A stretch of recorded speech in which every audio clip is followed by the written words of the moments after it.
जय यीशु की। मैं हूँ प्रियंका डामोर और आप देख रहे हैं रेडियो वेतास एशिया की हिंदी सर्विस। कलीसियाई समाचार में आप सभी का स्वागत है। कलीसियाई समाचारों में प्रमुख है, पोप फ्रांसिस ने यूक्रिस्त बलिदान से सिनोड की शुरुआत की। भारतीय न्यायालय ने स्कूल प्रिंसिपलों के लिए शो ट्रायल पर प्रतिबंध लगाया।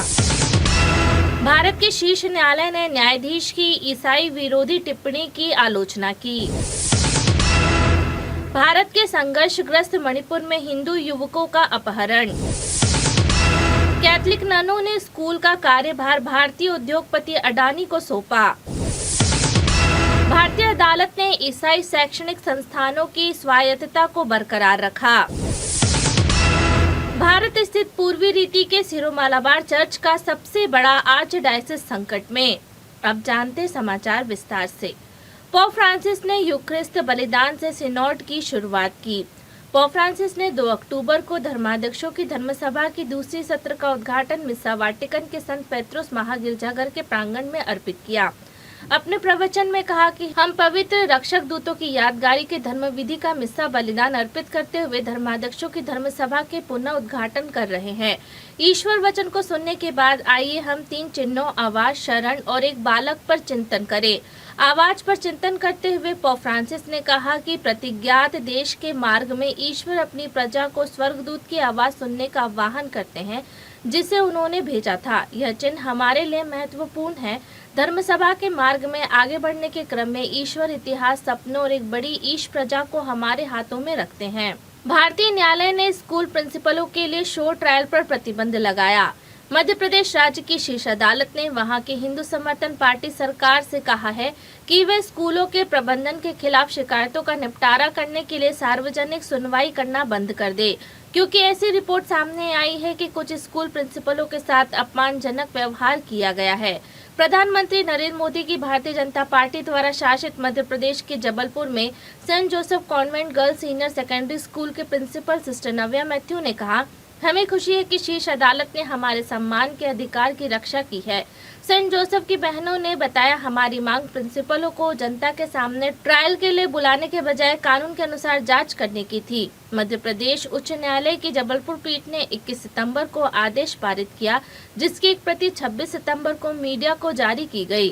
भारत के शीर्ष न्यायालय ने न्यायाधीश की ईसाई विरोधी टिप्पणी की आलोचना की। भारत के सर्वोच्च न्यायालय ने जमानत की सुनवाई के दौरान एक उच्च न्यायालय के न्यायाधीश द्वारा की गई टिप्पणी की आलोचना की है, जिन्होंने कहा था कि यदि दुनिया के सबसे अधिक आबादी वाले देश में ईसाई धर्म अपनाने की अनुमति दी गई तो देश का हिंदू बहुसंख्यक एक दिन अल्पसंख्यक बन जाएगा। ईसाई नेता एसी माइकल ने कहा, सर्वोच्च न्यायालय ने सही काम किया है, जिन्होंने 1 जुलाई को ईसाइयों के खिलाफ इलाहाबाद उच्च न्यायालय के न्यायाधीश न्यायमूर्ति रोहित रंजन अग्रवाल की टिप्पणी पर भी चिंता व्यक्त की। दिल्ली सरकार के अल्पसंख्यक आयोग के पूर्व सदस्य माइकल ने कहा कि 1.4 अरब लोगों के देश में जनसांख्यिकी असंतुलन का न्यायाधीश द्वारा खतरा बिल्कुल अप्रासंगिक था, क्योंकि देश में अवैध धार्मिक धर्मांतरण का कोई रिकॉर्ड नहीं है। संघर्षग्रस्त मणिपुर में हिंदू युवकों का अपहरण।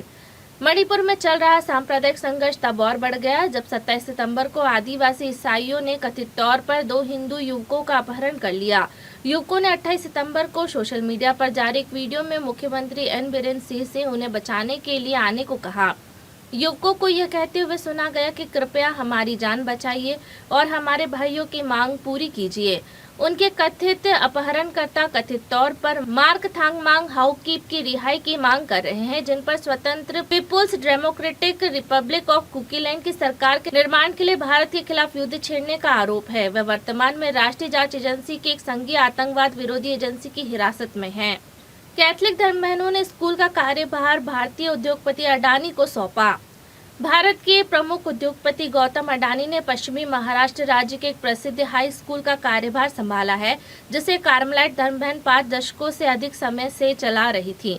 अडानी फाउंडेशन ने सितंबर में चंद्रपुर जिले के सीमेंट नगर में mount Carmel convent senior secondary school का प्रबंधन congregation of the mother of Carmel से अपने हाथ में ले लिया। स्कूल की पूर्व प्रिंसिपल सिस्टर लीना ने बताया, हमने 1 सितंबर को स्कूल को अडानी ग्रुप को सौंपने के बाद स्कूल छोड़ दिया। हम अडानी ग्रुप के अधीन काम नहीं करना चाहते थे, जिसकी प्राथमिकता व्यावसायिक हित है। उनकी नीति और हमारी नीति बिल्कुल अलग है, इसलिए हम बाहर चले गए। उन्होंने कहा, मंडली ने अडानी समूह से स्कूल के नाम से माउंट कार्मल हटाने का आग्रह किया है। भारतीय अदालत ने ईसाई शैक्षणिक संस्थानों की स्वायत्तता को बरकरार रखा। तमिलनाडु के उच्च न्यायालय ने अल्पसंख्यक ईसाई शैक्षणिक संस्थानों की अपनी कर्मचारियों के चयन में स्वायत्तता को बरकरार रखा है। भारतीय बिशप की शिक्षा और सांस्कृतिक कार्यालय के सचिव फादर मरिया चार्ल्स ने कहा, यह आदेश निश्चित रूप से एक बेंचमार्क है, क्योंकि इसने अल्पसंख्यक संस्थानों के बिना किसी अनुमति हस्तक्षेप के अपने संचालन को जारी रखने के अधिकारों की रक्षा की है।